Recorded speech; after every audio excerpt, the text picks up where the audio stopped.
You won't see this coming. Some crunchy cookie and caramel bonbons. Hey, sweet tooths! Sometimes we crave giant desserts, and sometimes we want tiny treats or small sweets to brighten up our day. Today, I'm going to use this food chopper to crush cookies. Remember, you can also use a bag and just smash them inside. That's it. I'm going to use 150 grams or 3/4 of a package. I run the machine until I have cookie crumbs, and then I transfer them to a container to use later. It's that easy. Meanwhile, we take a saucepan and check out this little trick. A spoonful of cream or heavy cream and some of these toffee or cream candies, whatever you want to call them. Add them in, even if it's hot and they stick to the bowl, like mine did. It's fine. We just used a spoon to get them out. We put this over medium heat and stir it from time to time until we see that it starts to melt, almost like we're melting chocolate.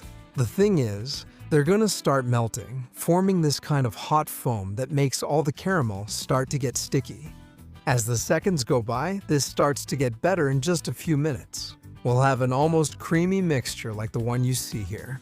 Perfect. Let it boil a little so it gets a bit more liquid, and you'll have it ready to add the cookie crumbs, because that's the trick. Just mix this toffee with the cookie crumbs, nothing else.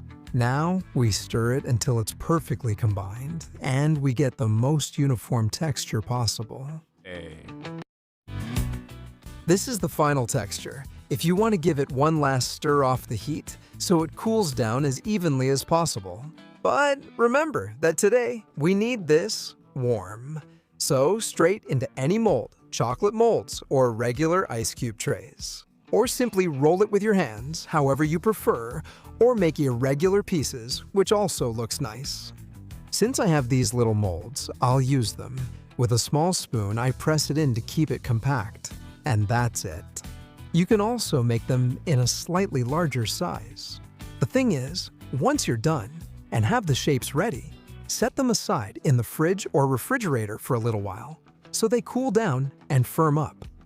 That way, we can pick them up later and give them a chocolate coating. Amazing. I'm gonna keep them handy now because this looks promising. Let's melt 3/4 of a chocolate bar. Chopped. Always melt chocolate using a double boiler to make sure it doesn't burn. In a few minutes, it will start to melt, and you'll have this perfectly melted chocolate. In my case, it's 52% cocoa, but you can use whichever you prefer. If you've used molds like these, just press the silicone from underneath, and the shape will come out. It's that easy. Then you take it over here to the freshly melted chocolate, still warm, and with the help of a fork, you turn it over so it looks like this, dipped in chocolate. Be a little careful. Then you do what I call fishing it out and shake it a little so the chocolate layer is a bit thinner. Now it's ready. Place it on parchment paper or a silicone mat so the chocolate can harden a little. Repeat the process until you've finished all your little candies. And now you have this tray all set up here. I set the tray aside in the fridge or refrigerator so they can set. Look how many I got out of them. A super delicious dish. Some amazing sweets.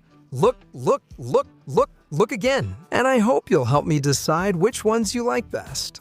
Honestly, they're really good and have a flavor that's really surprising. The only question is whether I prefer them in a big size or a small size. And I hope that's where you come in, telling me which one you like more. Enjoying sweets at home is such a joy, especially if you have someone to share them with or if they come over.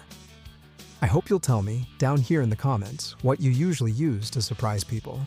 That way, we can all get some ideas from each other. Also, tell me where you're watching the video from so we can travel the whole world together, surrounded by delicious things. See you next time.